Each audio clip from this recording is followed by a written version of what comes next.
Welcome to Heartfelt Stories. I'm Elena and I'm 34 years old. A few weeks ago, I opened my eyes in a hospital recovery room with a 6-inch scar carved into my back and one of my kidneys gone. No accident had brought me here. No tumor had been discovered. There was no medical emergency that required surgery. Nothing. When I finally managed to ask the doctor what had happened to me, he simply handed me a consent form. My hands were shaking as I looked at it. The line that said patient signature was completely blank. Empty. But the line marked guardian/legal representative. That one had my mother's signature scrawled across it in her familiar handwriting. I stared at that signature, my mind racing. I'm 34 years old. I don't have a guardian. I've never had a guardian. 2 hours later, a detective walked through my hospital room door.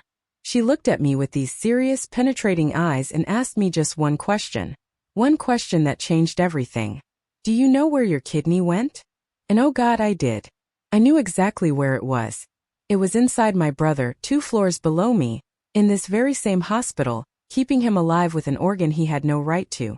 Please subscribe and like this video and listen to my story till the end and let me know which city you're listening from. That way I can see how far my story has traveled. Before I tell you how I ended up in this nightmare, let me take you back 2 months. 2 months to the day my brother was diagnosed with end-stage kidney failure.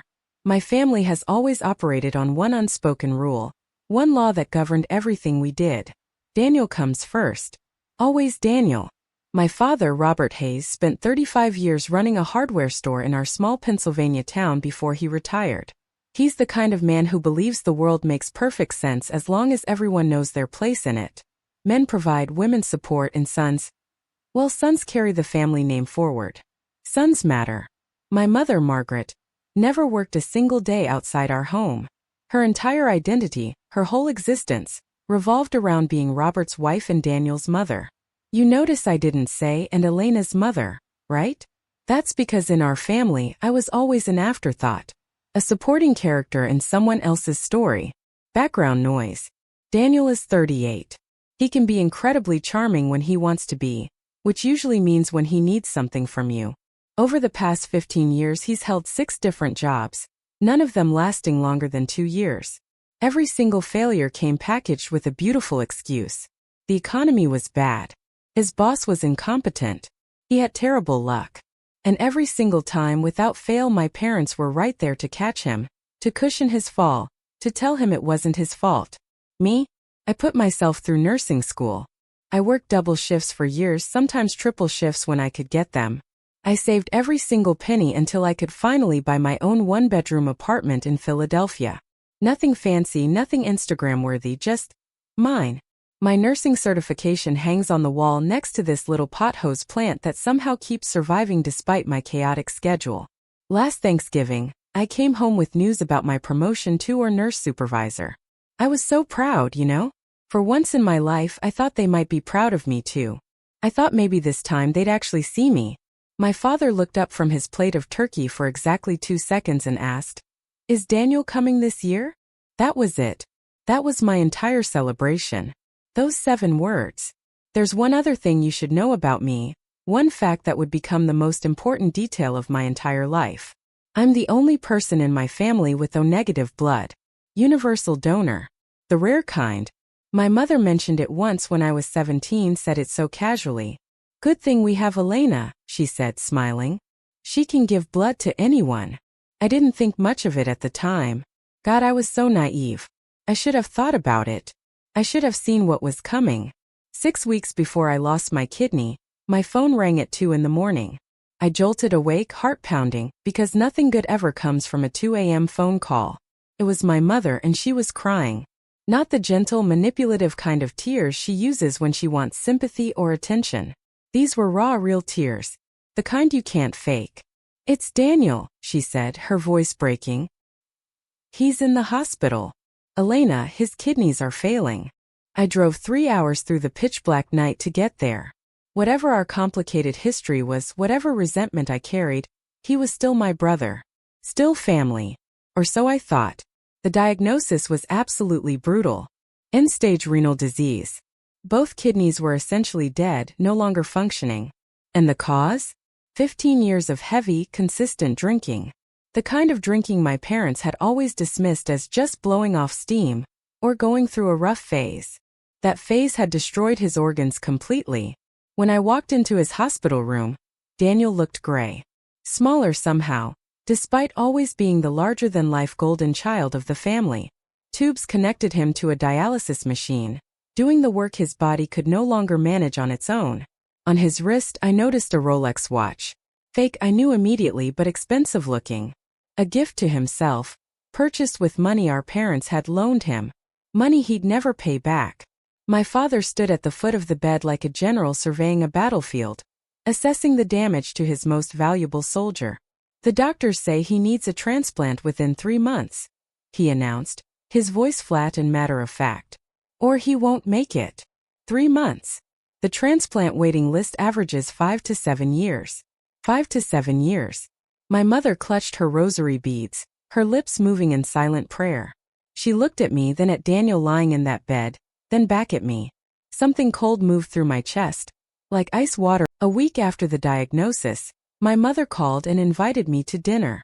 Family meeting, she called it sweetly, to discuss next steps. I drove to their house, that same colonial-style home I'd grown up in. Nothing about it had changed in all these years. Same heavy oak dining table. Same china cabinet filled with the good plates we never ever used. Same portrait of Daniel's high school football championship hanging above the fireplace. There was no portrait of me anywhere in that house. There never had been. We sat down to pot roast, my mother's specialty. My father took his place at the head of the table, exactly as he always did, and cleared his throat like he was about to make an important announcement. I've been doing some research, he said, cutting methodically into his meat without looking up at me. The transplant list is very long. Most people don't make it in time. My mother dabbed at her eyes with her napkin, a performance I'd seen 1,000 times. If only there were another way, she said, her voice trembling perfectly. If only someone in the family was compatible. She let that sentence just hang there in the air between us, like a hook dangling in water, waiting for me to bite. I kept eating my pot roast. I knew exactly what they were doing. I just wanted to see how far they'd actually take it. Elena, my father said, finally meeting my eyes directly. You're O-negative. Universal donor. That's incredibly rare. Special even. The first time in my entire life he'd ever called me special. We're not asking, he added quickly, holding up his hands. We're just thinking out loud. Just discussing possibilities. Daniel stayed silent through the entire dinner. He looked at his phone, scrolled through something, typed a quick message.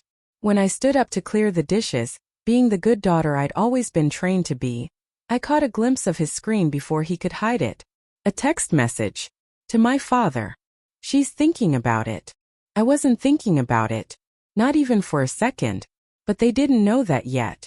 I said goodnight politely, drove home through the dark, and tried desperately to convince myself that my family, my own flesh and blood, wouldn't actually expect me to give up an organ without even asking me first. I was so wrong. What happened next will shock you. The plan they made, the lies they told, the doctor they paid off. It's worse than you can imagine. Part 2 is coming, and trust me, you need to hear this.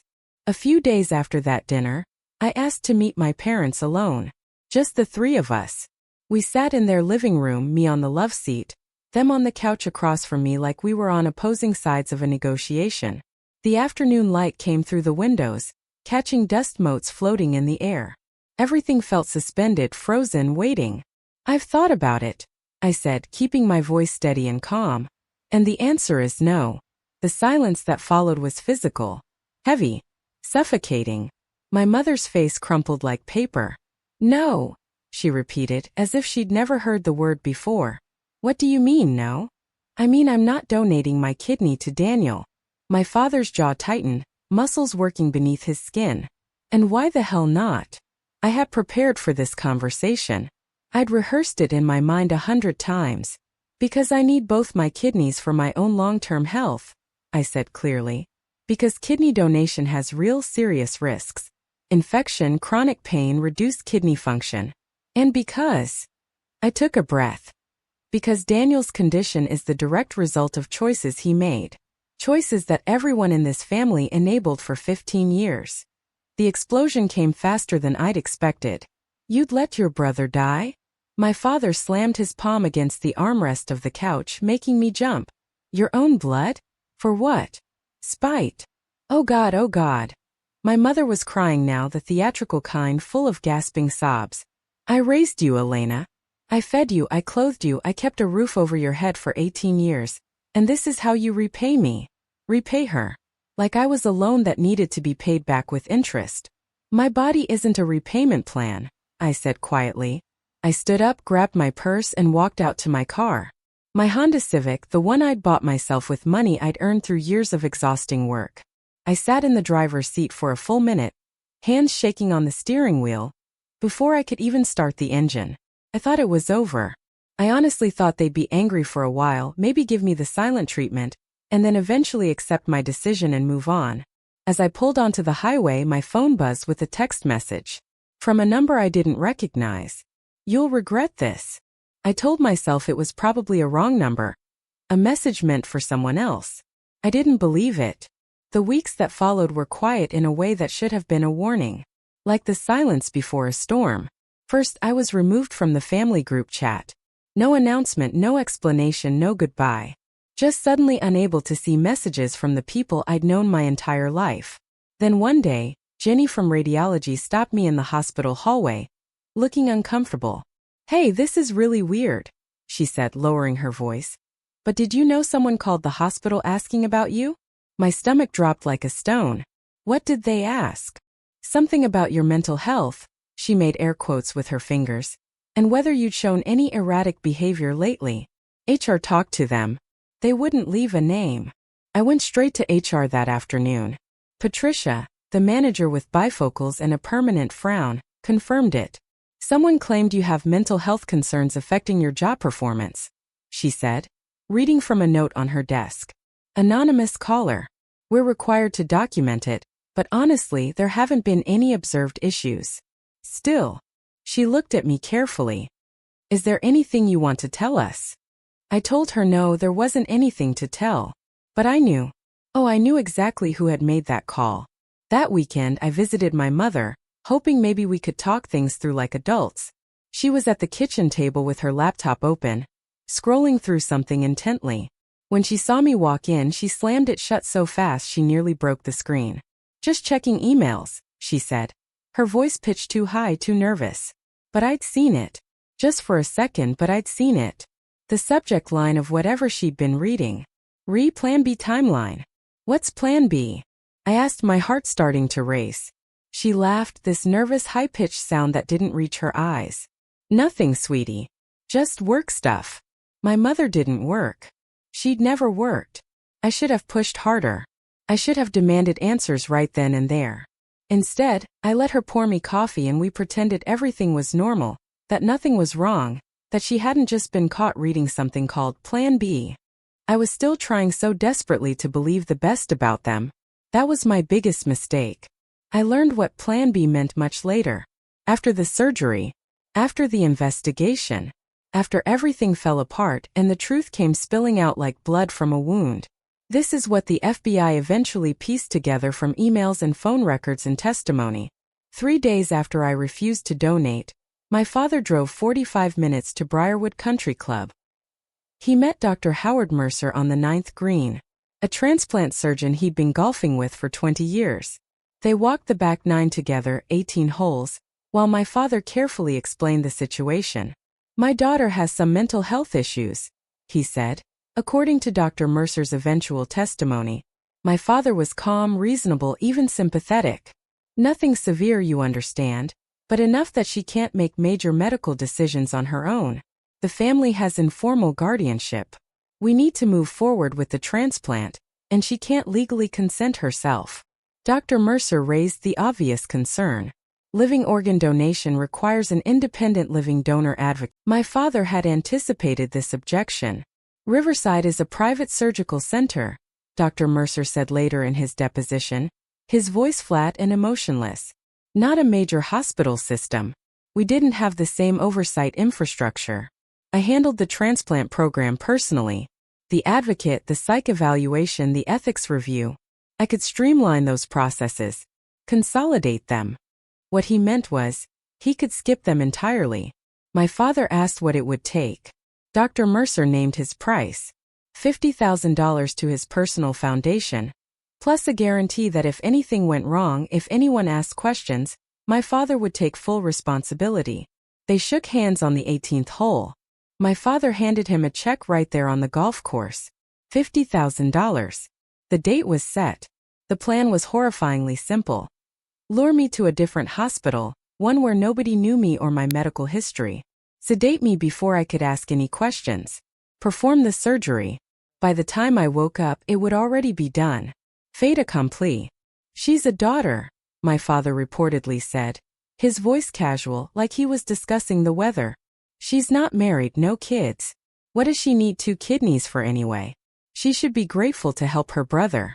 This is what family does. I found out later that this wasn't even his first attempt. 10 years earlier, when Daniel had his first health scare, a liver issue that eventually resolved on its own, my father had made a similar inquiry to Dr. Mercer. Could a family member donate part of their liver without full consent?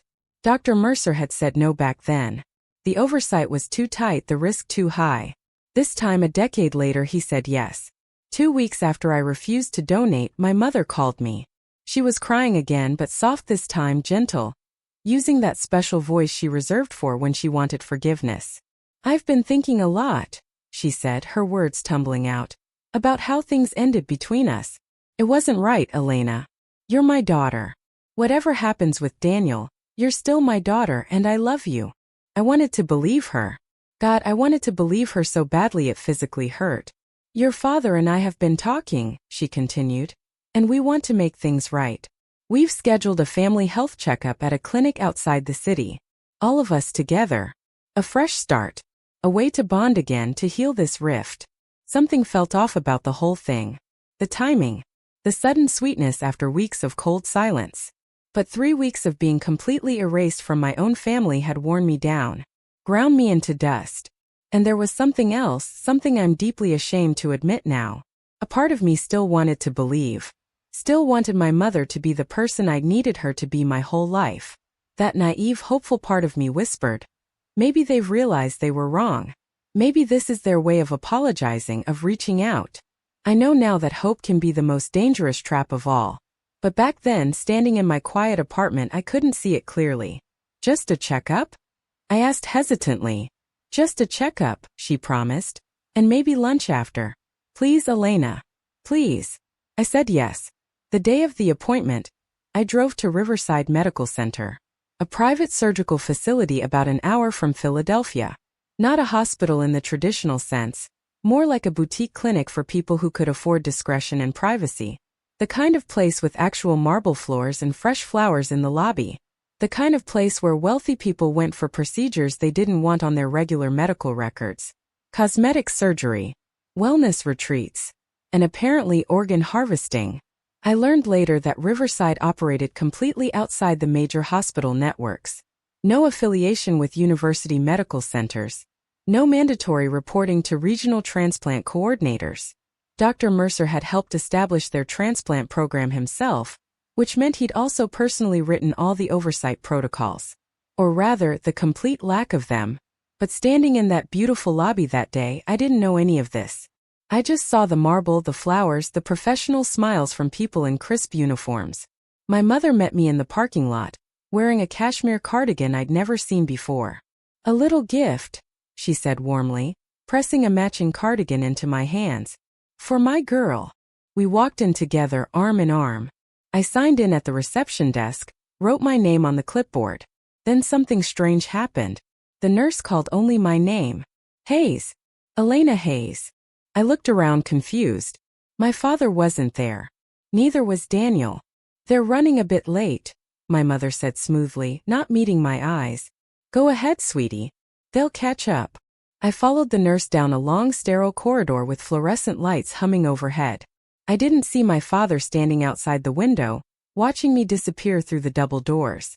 I didn't see him nod to someone inside, giving a signal. I walked into that room trusting my mother. I shouldn't have. The next part is the hardest to tell.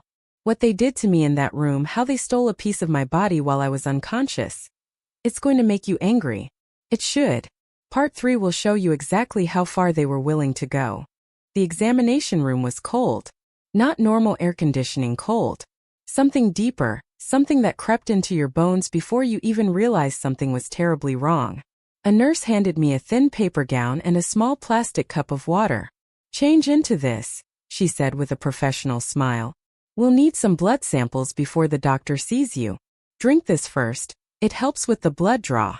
I looked down at the cup in my hand. Something flickered in the very back of my mind. A warning I couldn't quite name, couldn't quite grasp. I'm an OR nurse. I know medical procedures inside and out. And something about this felt off. Wrong. But the nurse was smiling. The room was clean and professional looking.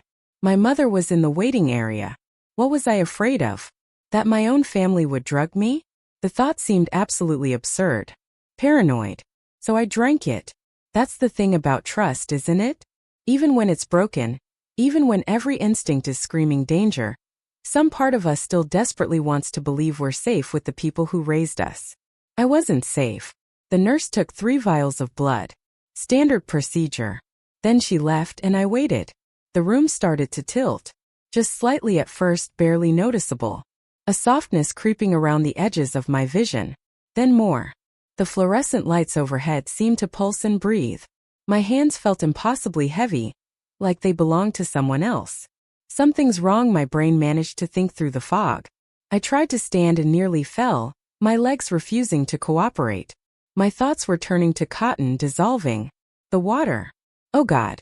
They put something in the water. I reached desperately for my phone on the chair next to me. My fingers couldn't grip it properly. The screen blurred and doubled. The door opened slowly. Through the thickening haze I saw him. My father standing in the hallway. His face was completely blank. Not angry, not sad, not conflicted. Just resolved. Like a man finishing an unpleasant task he'd been putting off. He nodded at someone I couldn't see. The nurse who'd given me the water stepped back into view. She wasn't nervous anymore. Her movements were efficient, practiced, mechanical. She'd done this before. I learned her name later. Patricia Vance. She'd worked with Dr. Mercer for 12 years. She was the one who'd witnessed my mother's signature on the consent form. Who checked the box confirming the patient's guardian had been properly identified and verified. She was also the one who'd administered the sedative in my water, timed perfectly so I'd be too impaired to object by the time anyone needed my consent. A doctor stepped into my failing field of vision. White coat, gray hair, the kind face of someone's grandfather. "Don't worry," he said, his voice coming from very far away. "You won't remember any of this." I tried to scream. My mouth wouldn't move, wouldn't form words. Nothing came out. The last thing I saw before the darkness swallowed me completely was my father turning away. Not watching. Not waiting to see if I was okay. Just walking off like a man who'd completed a business transaction. Like a man who'd done what needed to be done. What I'm about to tell you comes from the investigation. From depositions and medical records and testimony that would eventually be read aloud in a federal courtroom. The surgery took 4 hours. Dr. Howard Mercer, board-certified transplant surgeon, made a 6-inch incision along my lower left back. He separated muscle tissue, carefully moved organs aside, and methodically excised my left kidney. Healthy. Functioning. Mine. In the operating notes, he wrote in his neat handwriting, "Living donor nephrectomy. Donor consent obtained via legal guardian, due to documented cognitive impairment. Independent evaluation waived per family request.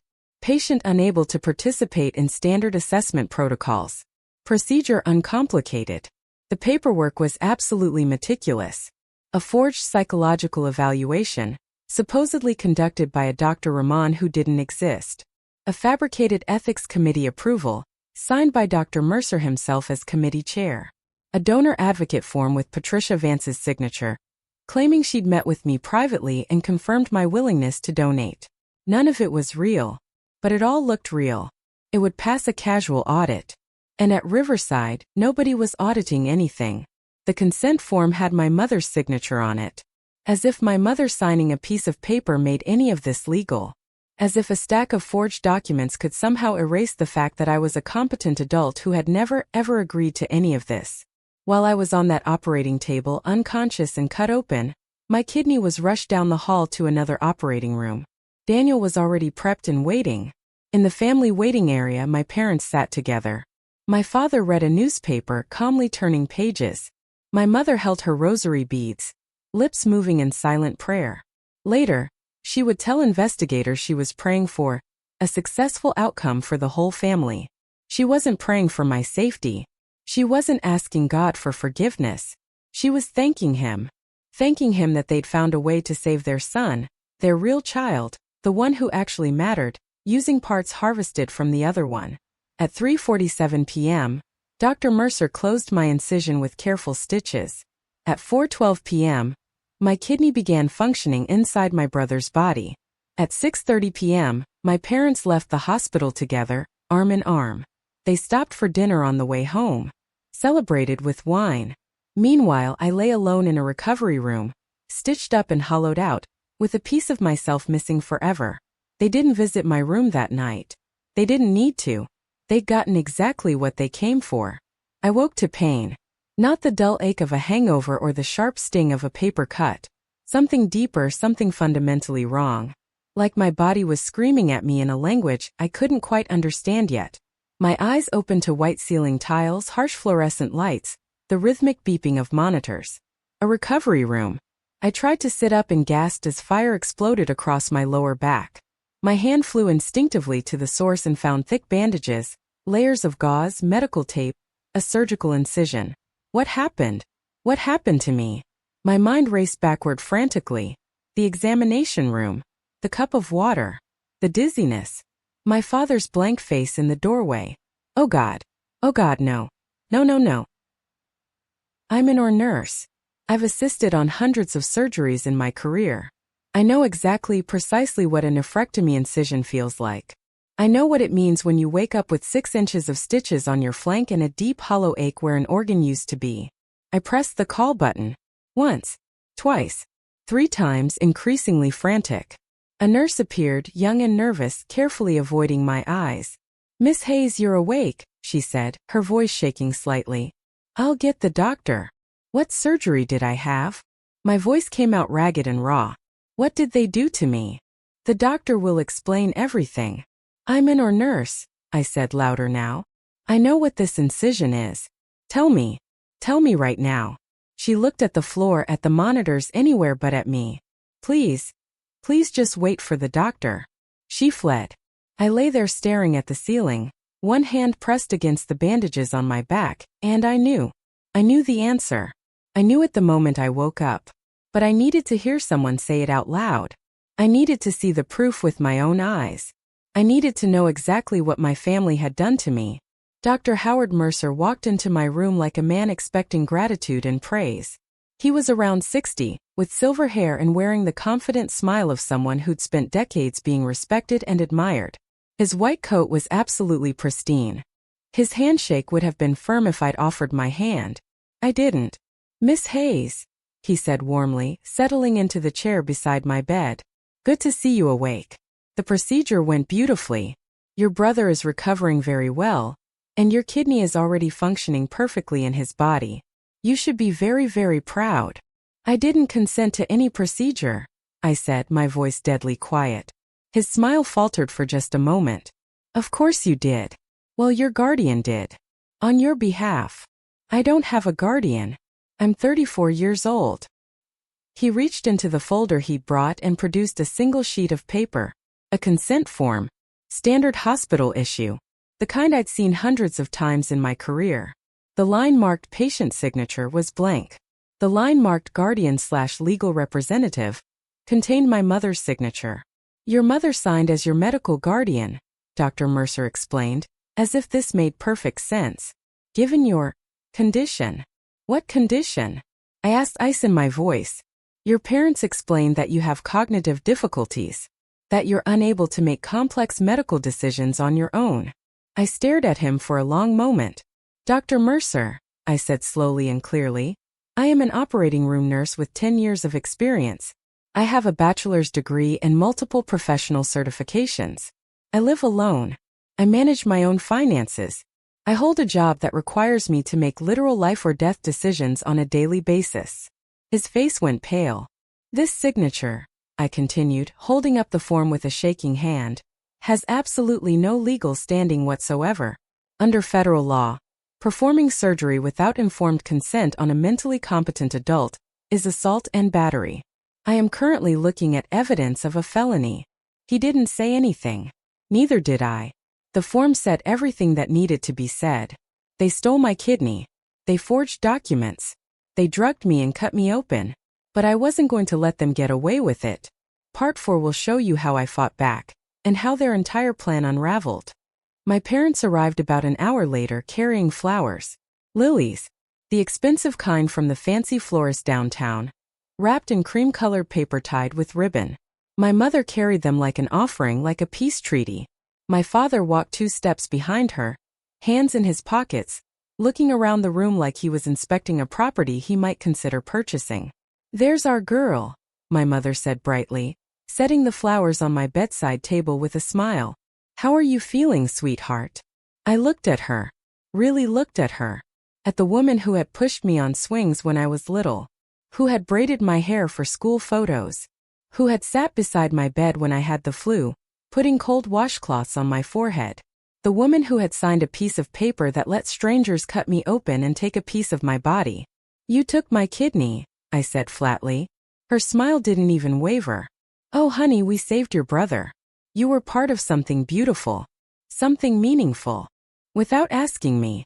Without telling me. You drugged me and let them cut out my organ." My father stepped forward, his voice taking on that tone. The one he used when explaining something obvious to someone he considered slow or simple. "Elena, don't be dramatic. It's done now, and Daniel is going to live. You should feel good about that." I should feel good. "You're a young woman," he said, and I could hear the dismissal dripping from every word. "No husband, no children. What did you need 2 kidneys for, really? Daniel has a future ahead of him. A real future. And I don't." My voice was shaking now. He shrugged like it was the most natural thing in the world. "You're a daughter.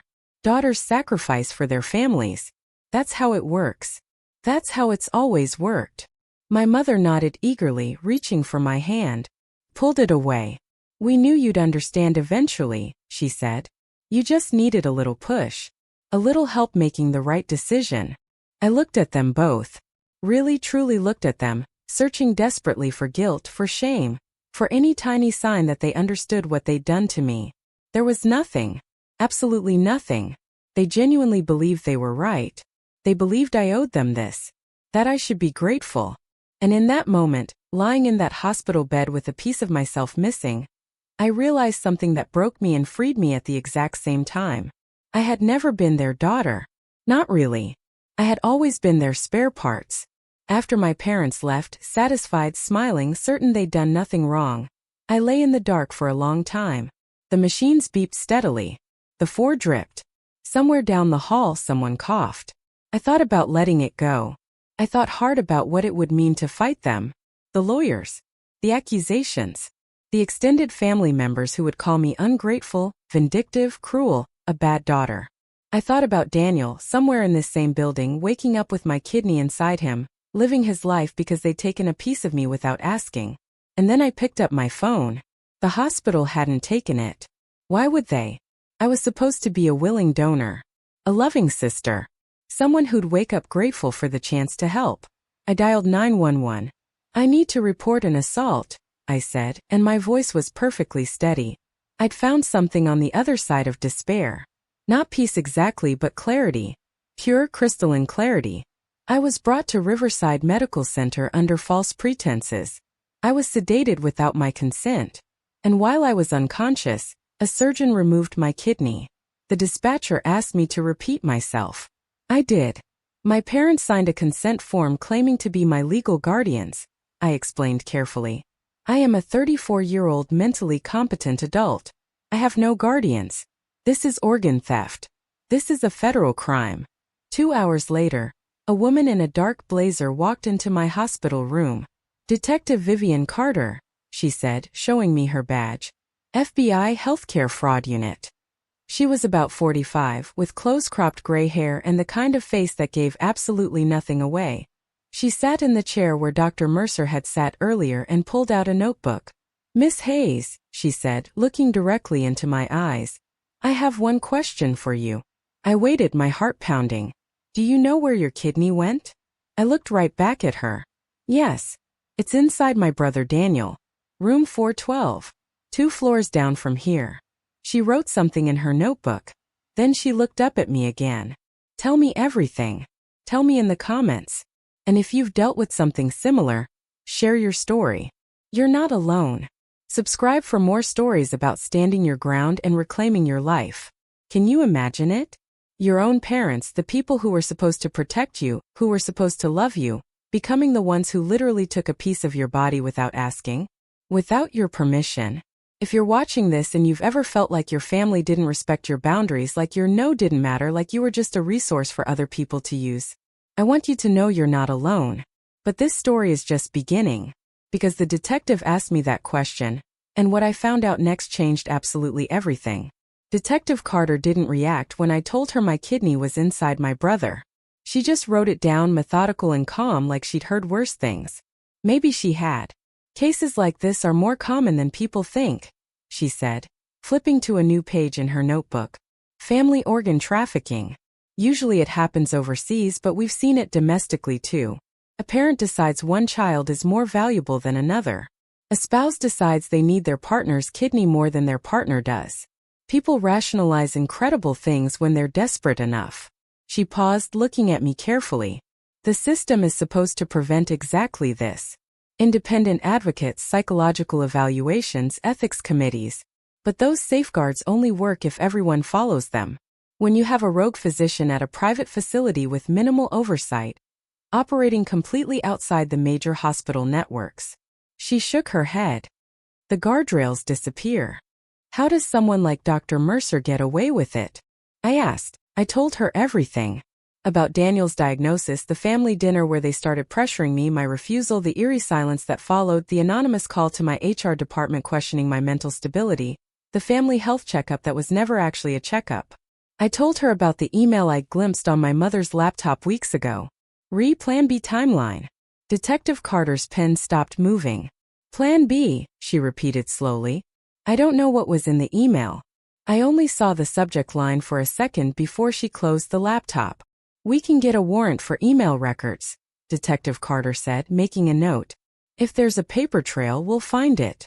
She stood, tucking her notebook into her jacket pocket. "Miss Hayes, I need to be completely honest with you. Proving this won't be easy. Your family will claim you were impaired, that you couldn't consent properly, that they were acting in your best interest as concerned family members.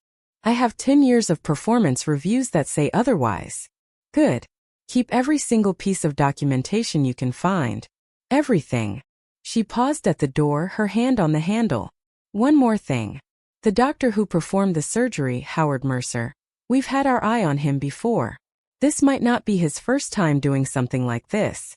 She left, and I lay there in that hospital bed, realizing with horror that what happened to me might have happened to other people, that I might not be the only victim, that there might be others out there, other daughters or sons missing pieces of themselves.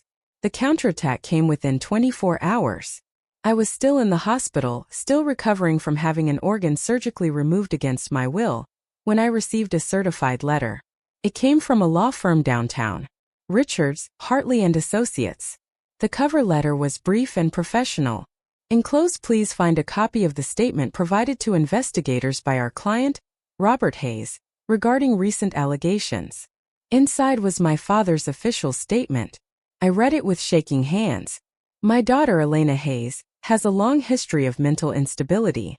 As her parents, we have informally acted as her guardians for years. She is unable to make complex decisions regarding her own health care. The surgery was performed with proper family consent and was entirely legal." Attached were documents I'd never seen before in my life.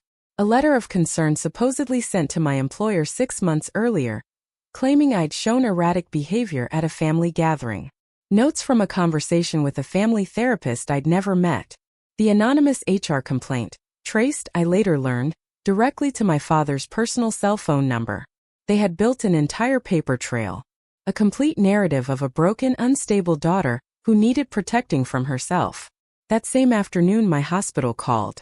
Miss Hayes, given the circumstances, we're placing you on administrative leave pending investigation. What circumstances? My voice was hollow. We've received documentation suggesting you may have mental health concerns that could affect your ability to perform your duties safely. They'd gotten to my job. They'd poisoned my career before I could even defend myself. I sat in my hospital bed, stitched up and utterly alone, holding the evidence of my family's betrayal in my trembling hands. They had taken my kidney. Now they were trying to take my career, my reputation, my sanity, everything. And I almost let them. Almost. But then something happened that changed everything. Someone came forward with evidence that would blow their entire conspiracy wide open. Part 5 is the conclusion, and trust me, justice was served. 3 days later, I went home to my empty apartment. The pothose plant on my windowsill had started to yellow and droop. Nobody had watered it while I was gone. Nobody had even known I was gone. I lowered myself onto my couch very slowly, very carefully, the stitches in my back pulling with every tiny movement. I sat there and stared at the wall. No job. No family. No one who believed me. My parents had spent weeks, maybe months, constructing a version of me that didn't exist. An unstable woman who couldn't be trusted, whose word meant nothing. And they'd done it so thoroughly, so completely, that even my own hospital had doubted me. I thought about the hearing that would inevitably come. My father in his blazer, looking respectable. My mother with her tissues, weeping about their troubled daughter who'd made up terrible lies because she couldn't accept their love. I thought about Daniel recovering with my kidney inside him, probably already rehearsing his testimony about how I'd wanted to help, but my mental issues had made me forget, made me confused. I walked to my bathroom mirror and lifted my shirt with shaking hands. The bandage was still there, stark white against my skin. Underneath it, a scar that would never fully heal. Evidence. But would it be enough? I sat back down on the couch and put my head in my hands. For the first time since waking up in that recovery room, I cried. I cried until I couldn't breathe. Until my whole body shook. Until the stitches burned and I didn't even care anymore. I almost gave up that night. I almost decided they would win, that they always won, that people like my father always got exactly what they wanted and people like me always paid the price. Then my phone buzzed. A text from a number I didn't recognize. Elena, it's Nathan Cole from the OR. I saw your file in the system. Something doesn't add up. Can we talk? I stared at that screen, and I felt something I hadn't felt in weeks. Hope. I met Nathan Cole at a coffee shop 3 miles from the hospital, far enough that we wouldn't run into anyone we knew. He was in his early 40s, a quiet man with kind eyes who'd worked as an anesthesiologist an hour or for as long as I could remember. We'd never been close friends, just colleagues who nodded at each other over surgical masks and shared the occasional coffee break. But I'd always trusted him. Always. He had a laptop open on the table when I arrived. I shouldn't be doing this, he said immediately, not bothering with small talk or pleasantries. If anyone finds out I accessed your medical records like this, I'm done. Finished. But I saw your name on the suspension list and I knew something was wrong. Something was very, very wrong. What did you find? My heart was racing. He turned the laptop toward me. It was my anesthesia record from Riverside Medical Center, the hospital where I'd been operated on. Look at the timeline carefully, he said, pointing at specific entries. You were administered a sedative at 10:47 a.m. But the consent form? It's timestamped 10:32 a.m. He looked at me and I saw anger burning in his eyes. You were drugged 15 minutes before anyone claims consent was obtained. My hand started shaking so badly, I had to grip the edge of the table. And here, he scrolled down the document, the attending physician's note says, and I quote, patient sedated at family's request prior to consent verification. That's not just a protocol violation, Elena. That's massive. You're supposed to verify consent before sedation. Always. Never after. So either it's gross negligence, he interrupted, or they knew you wouldn't consent. They knew and they did it anyway. He pulled a small USB drive from his pocket and slid it across the table. I made copies. Everything. The anesthesia record, the surgical notes, the consent form with all the timeline discrepancies clearly visible. This isn't just malpractice, Elena. This is evidence of conspiracy. I picked up the drive. It felt weightless in my palm. Impossibly small to contain something so important, so powerful. Why are you helping me? I whispered. Nathan closed his laptop and looked at me directly. Because I've worked with you for 6 years. You're one of the most competent professional nurses I know. The idea that you couldn't consent to your own surgery. He shook his head. That's not just wrong. It's insulting. To you and to everyone who's ever worked beside you. I didn't trust myself to speak. I just held that tiny USB drive and let myself believe for the first time that I might actually win this fight. 2 days later, Detective Carter called. We got the warrant for the email records, she said, her voice tight with controlled excitement. Miss Hayes, you need to come see this. Now. The FBI field office in Philadelphia was everything you'd expect. Gray walls, harsh fluorescent lights, coffee that tasted like it had been brewing since 1985. Detective Carter led me to a conference room where printed emails were spread across the table, like evidence at a crime scene. Because that's exactly what they were. Plan B, Carter said, tapping the first sheet of paper. Your father sent this to your mother and brother 2 days after you refused to donate. I picked it up with trembling hands. Linda, I talked to Mercer. He says if we can document Elena as mentally incompetent, we can sign as guardians. We need to move fast. Daniel doesn't have much time. There were more. So many more. Make the appointment at Mercer's hospital. Tell her it's a family checkup. Don't mention anything else. Howard confirmed he'll accept the guardian consent. The fee is $50,000 to his foundation. Make sure she doesn't bring her phone inside. We don't want any recordings. And then the one that hit me hardest like a punch directly to my heart. An email from Daniel. Thanks, Dad. This is the only way. She owes us anyway. She owes us 28 years of being the overlooked daughter. The one who was never quite good enough.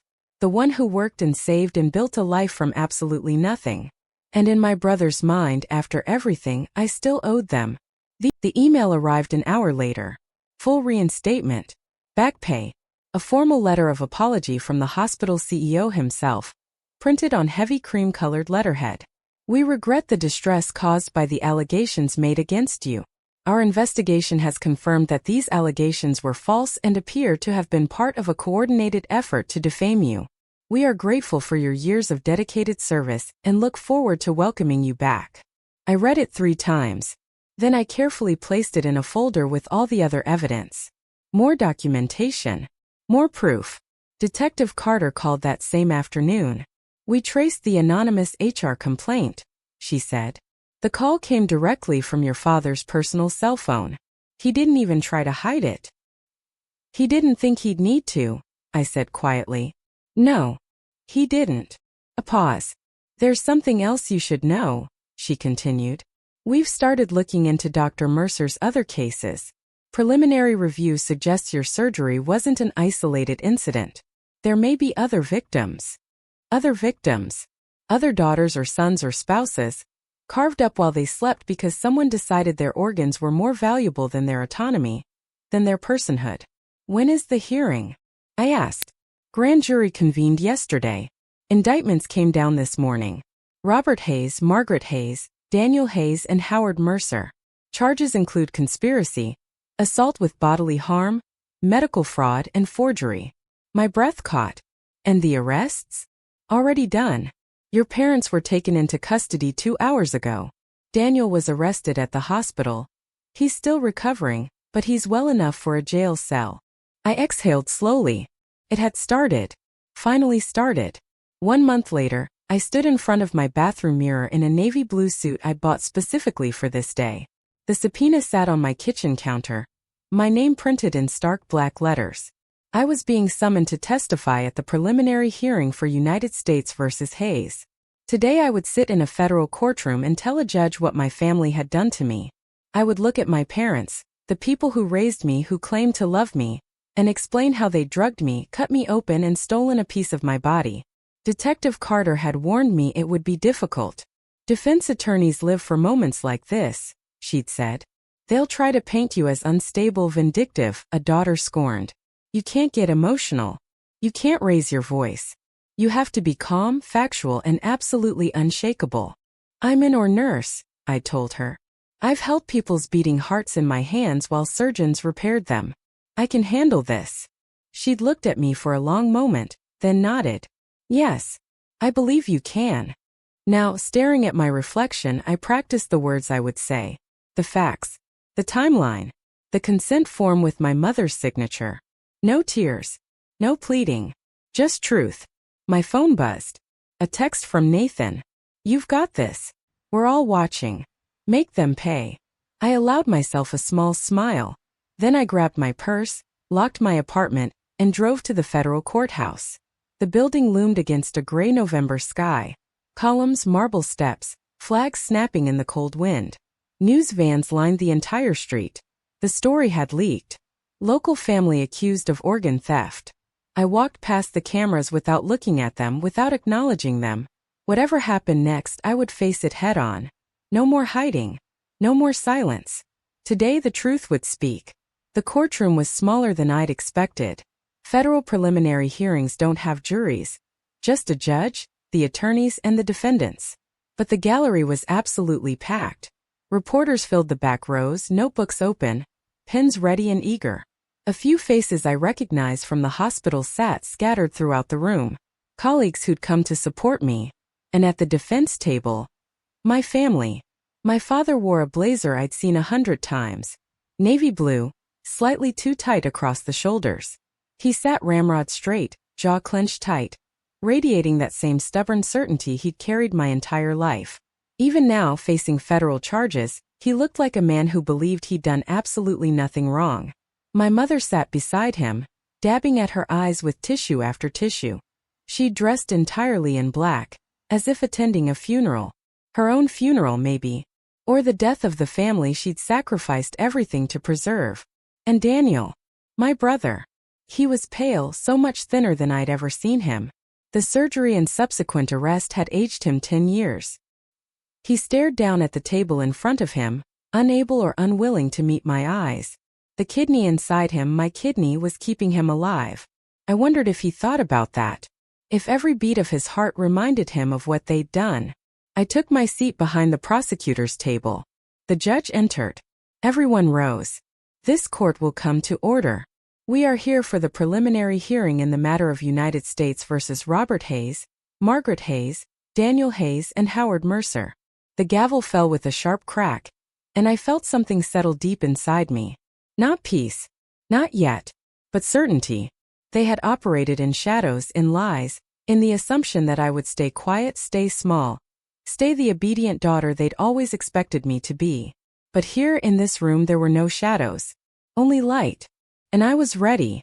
Please state your name for the record. Elena Marie Hayes. The prosecutor, a sharp-featured woman named Diane Walsh, stood near the witness box. Miss Hayes, can you describe your relationship with the defendants? They're my family. Robert is my father. Margaret is my mother. Daniel is my older brother. And prior to October 14th, Miss Hayes, he said smoothly, approaching the witness box with a folder in his hands. You've described yourself as mentally competent. But isn't it true you've struggled with emotional regulation in the past? No. You've never had any incidents at work? Any conflicts with colleagues? I've been employed as an OR nurse for 10 years with exemplary performance reviews. He pulled a paper from his folder with a flourish. I have here a complaint filed with your hospital's HR department. Filed anonymously by my father, I interrupted calmly, using his personal cell phone. The FBI traced it. The courtroom murmured. Hartley's confident smile flickered and died. Miss Hayes, isn't it possible that your family, who clearly loves you very much, simply wanted to help you make a medical decision you were unable to make yourself? Before I could answer, a voice thundered from the defense table. She owes us. My father was on his feet, face purple with rage, jabbing a finger in my direction like a weapon. I fed her, clothed her, kept a roof over her head. And she has the nerve to sit there and… Mr. Hayes. The judge's gavel cracked like a gunshot. Sit down immediately. She's a daughter. My father screamed, spittle flying from his mouth. Daughter's sacrifice. That's how it's always been. That's how it's supposed to be. Two bailiffs moved toward him quickly. My mother was pulling desperately at his sleeve, crying. Daniel had his head buried in his hands. But my father kept going, screaming now, veins bulging in his neck. You think you're better than us? You're nothing, Elena. You're spare parts. That's all you've ever been. The bailiffs forced him back into his chair. The courtroom was dead silent. And I sat in that witness box, perfectly still, and I let his words echo through the room. He'd said out loud what they'd always believed. Now everyone knew. After a 15-minute recess, during which my father was warned that another outburst would result in immediate contempt charges, the prosecutor called for evidence to be presented. A large screen was wheeled into the courtroom. Your Honor, Diane Walsh said, the prosecution would like to enter into evidence a series of emails recovered from the defendant's personal accounts. The first email appeared on the screen, projected large enough for everyone to see. Linda, I talked to Mercer. He says if we can document Elena as mentally incompetent, we can sign as guardians. We need to move fast. Daniel doesn't have much time. A shocked murmur swept through the gallery. The second email. Make the appointment at Mercer's hospital. Tell her it's a family checkup. Don't mention anything else. My mother's hands flew to her mouth in horror. The third. Make sure she doesn't bring her phone inside. We don't want any recordings. The fourth. Howard confirmed he'll accept the guardian consent. The fee is $50,000 to his foundation. And finally the one from Daniel. Thanks, Dad. This is the only way. She owes us anyway. The prosecutor let the silence stretch and stretch. These emails, she said finally, her voice ringing clear, demonstrate absolutely clear premeditation. The defendants planned this surgery weeks in advance. They deliberately deceived Miss Hayes. They paid a medical professional to participate in an illegal procedure. And they created a false paper trail to discredit their victim before she could even report the crime. She turned to face the judge directly. This is not a family making a difficult medical decision. This is conspiracy. This is fraud. This is assault. The judge looked at my family for a long moment. My father was staring at the wall. My mother was crying silently, tissue pressed to her face. Daniel hadn't lifted his head since his father's explosive outburst. Based on the evidence presented, the judge said slowly and clearly, this court finds sufficient cause to proceed to trial. The gavel fell. I exhaled for the first time in what felt like months. 2 weeks after the preliminary hearing, Detective Carter called with news. Dr. Mercer took a deal. I was back in my apartment, finally back at work, finally starting to feel like myself again. What kind of deal? Full cooperation in exchange for reduced charges. He's testifying against your family. A pause. And Elena, what he's saying. You should hear it from me first. We met at the FBI field office that afternoon. The deposition transcript was thick. 50 pages of Dr. Mercer explaining in precise detail how my family had approached him, what they'd said, what they'd offered, what they'd paid. But it was page 43 that stopped my heart completely. Question: was this the first time Robert Hayes approached you about a family organ donation? No. Approximately 10 years ago, when Daniel Hayes had a health scare involving his liver, Robert contacted me. He asked whether it would be possible to procure a liver segment from his daughter, without her explicit consent. Question: and what was your response at that time? I told him it wasn't possible. The oversight was too strict then. Question: did he indicate he would pursue other options? He said, and I quote, keep her in mind. She's my backup plan. I set the transcript down on the table with shaking hands. 10 years ago. When I was 24, just starting my nursing career. So proud of my independence. My father was already calling me his backup plan. His insurance policy. Spare parts he could cash in whenever the real child, the child who mattered, needed them. He planned this for a decade, I whispered. Detective Carter nodded grimly. At minimum. I thought about all those years.